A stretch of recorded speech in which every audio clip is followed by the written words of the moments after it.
When life departs from this world, a new existence begins. That destination is not a matter of fate or chance, but a realm shaped by the mind itself. The Buddha said, "Mind is the forerunner of all things. It is this very mind that has created the 6 realms, the heavens, humans, asuras, animals, hungry ghosts, and hells. 6 forms of being, 6 reflections of the mind."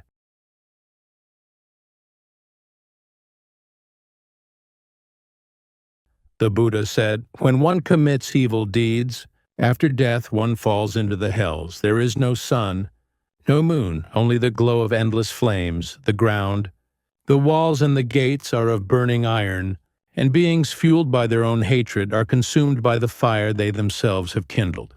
They burn, yet do not die, they freeze, yet do not perish, pierced by spears, cut by iron blades.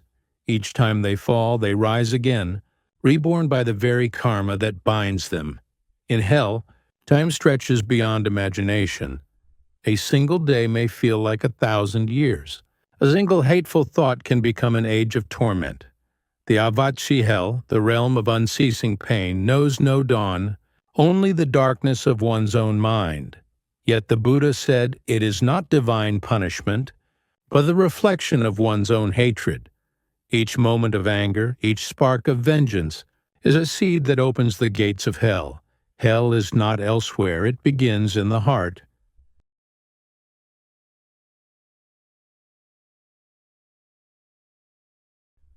Long ago, there was a mother whose only child was killed. Her heart burned with pain and hatred. Revenge became her final breath. After death, she fell into the realm of blazing fire. Flames roared. The ground was molten all around, cries of torment echoed. She saw faces she had once hated, each one a reflection of her own rage. Yet within the endless dark, a soft light appeared. In it stood her child, smiling, palms together. In that instant, her heart trembled, tears flowed, and the flames subsided. For the first time, compassion arose. From the fire, a lotus slowly bloomed. Hatred drags the mind into the depths, but compassion transforms even hell into emptiness.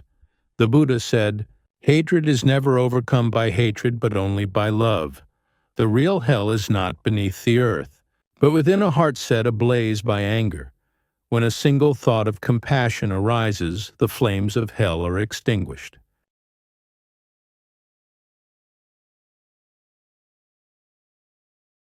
Hell does not exist only after death. Even in this world, some people live surrounded by fire. In a back alley of Kuala Lumpur, there was a man named Amin. He first took drugs at 17, at first to escape pain, but later he was devoured by it. He was imprisoned, rehabilitated, and relapsed again. His body burned in fire. His mind drowned in darkness. He said, "Every day I live in hell." One day, he entered a rehabilitation center and met a counselor named Sura. Sura told him, "The fire is not outside, it's in your heart." She taught him breathing, stillness, and loving-kindness meditation. Gradually, he learned to live with the fire, and within the flames, he saw a lotus begin to bloom. That night, he bowed in prayer, tears falling down. Hell is not the fire outside, but the hatred and craving burning within. When compassion arises, the fire becomes light.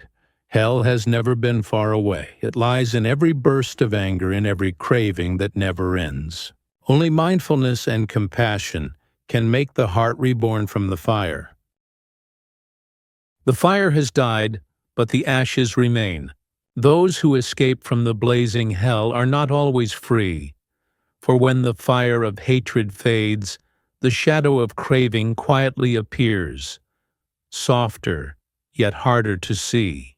It makes the heart chase endlessly, never satisfied. As the Buddha said, "Desire is like salt water. The more you drink, the thirstier you become, and that is the next gate of rebirth. The realm of hungry ghosts, Peta-loka."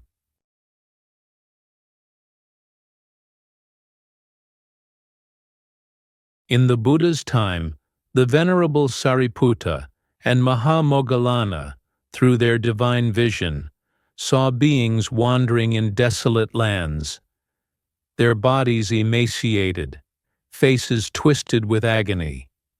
Some were engulfed in flames, others reeked with decay. Some were bitten by serpents yet could not die. These were the Petas, the hungry ghosts, not punished by an external god, but by the burning of their own desires. The Petavatthu tells of a wealthy man who in his life was consumed by stinginess.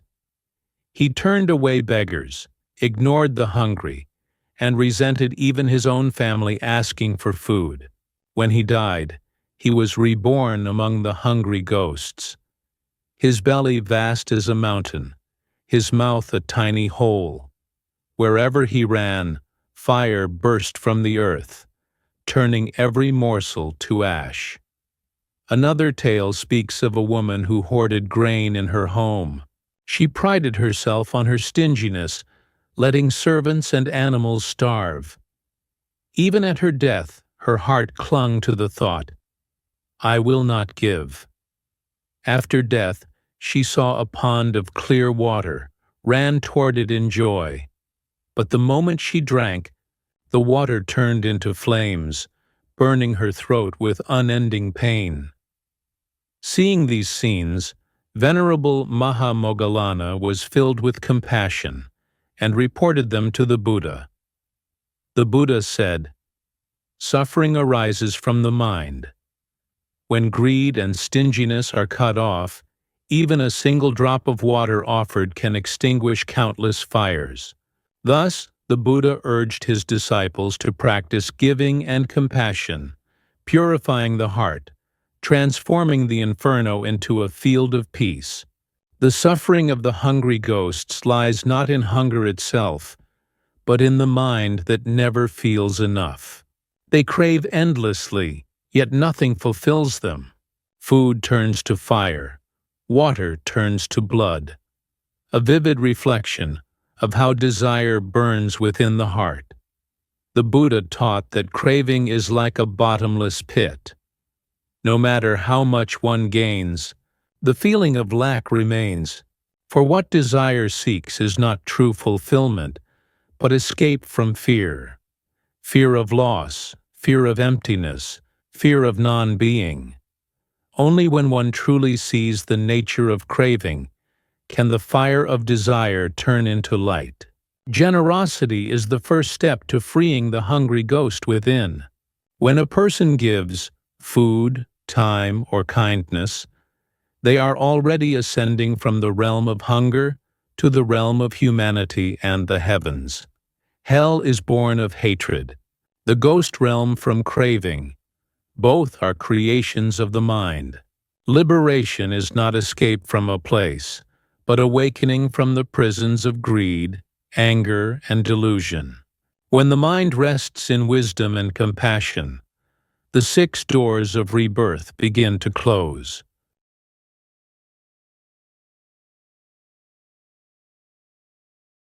In today's cities, the hungry ghosts no longer dwell in wastelands. They wear designer clothes, hold smartphones, and wander through glowing screens and endless advertisements. They are not starving, yet they never feel full.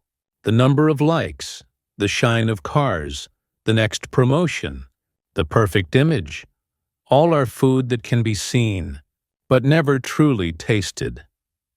In Kuala Lumpur, a young executive named Lim Wei Chiang worked at an advertising firm. His income was decent, and his life looked successful on the surface. But at night, scrolling through social media, he felt he was never rich enough, never good enough, never loved enough. To keep up, he maxed out his credit cards, buying luxury watches and designer bags just to feel seen. Years later, he fell into a pit of debt and anxiety. Sleepless, irritable, and alone, living in a world where light was visible, but warmth was gone. In this age, Our hunger is no longer for food. It is for validation. We fear being forgotten, losing attention, falling behind. So we scroll again and again, reaching like hungry ghosts for shimmering illusions, never realizing that the real hunger is the emptiness within.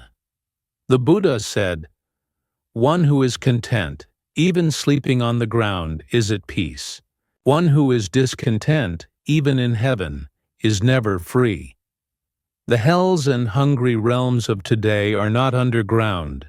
They are within us, when we pause and feel the breath, the sip of water, the quiet act of kindness.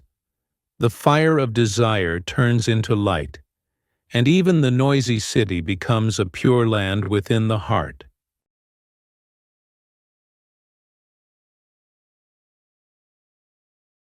In the Buddha's time, the great disciple Mahamoggallana would observe the realms with his divine vision. He beheld the hungry ghosts suffering in wastelands, bellies like hills, throats like needles, going thousands of years without a single drop. Filled with compassion, Moggallana reported what he had seen to the Blessed One, wishing to bring relief through mercy. One day, Moggallana went begging in a village and saw an old woman clutching a bowl of porridge, unwilling to give it to a beggar. He quietly chanted a verse. Conscience struck the woman. She remembered her late husband's stinginess, and she wept. At last, she split the porridge in two. One half offered to the monastics, the other scattered for the birds. At that very instant, a hungry ghost in the distant wasteland received sustenance. The karmic flame was eased, and the being showed a trace of relief. Tanha lohitena jayati, tanha jivitam pavatati, kagam danam jivitam suchim, chittam vimukati tanhaya. Craving is born like blood-red fire, and by craving life keeps turning. Giving, generous sharing, makes life pure. When the mind is freed from craving, the cycle of birth and death ceases. From this the Buddha taught, generosity, dana, is not a loss, but a way to turn one's inner hunger into coolness for others. A grain of rice, a cup of water, a single thought of loving kindness. Each can be the medicine that quells the fire of craving. When we learn to extinguish greed with generosity, the shadows of the hungry ghosts will fade. Yet if greed, hatred, and delusion persist, the wheel of becoming will not cease. In the next chapter, we enter another realm of the mind, a domain woven of strength and envy.